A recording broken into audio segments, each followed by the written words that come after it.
दुर्दैवाची गोष्ट अशी आहे की शिकलेले पोरं जास्त मायबापाला सांभाळत नाही. हे सगळ्यात मोठं मला लाजिरवाणी गोष्ट वाटते.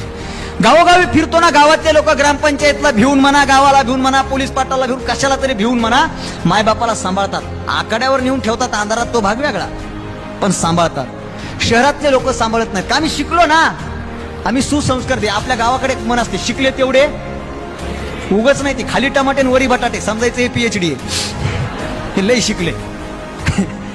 शिकले तेवढे हुकले उगत. का शिकलेल्या लोकांना नको का? त्यांची लाईफ अशी कंजेस्टेड झाली. माय लाईफ माय स्टाईल, सगळेजण असं मस्त जगतात. मला तर एकानं सांगितलं, सर मी माझ्या आई वडिलांना सांभाळत होतो, तुम्हाला काय माहिती, माझ्या फ्लॅट मध्ये आई राहायची, पण व्हायचं काय म्हणे, आमचं म्हातारं आणि आमची आई हे आमचे वडील आपलं धोतर बितर घालायचे आणि त्यांना गावाकडे असं मोकळं फिरायची सवय लागलेली, बिड्या फुकायची सवय लागलेली. ते आपल्या इथं फ्लॅटच्या ह्याच्यात बसायचे बाल्कनीत आणि तिथंच लावायचे म्हणे धुपण. म्हणलं ओढू दे ना,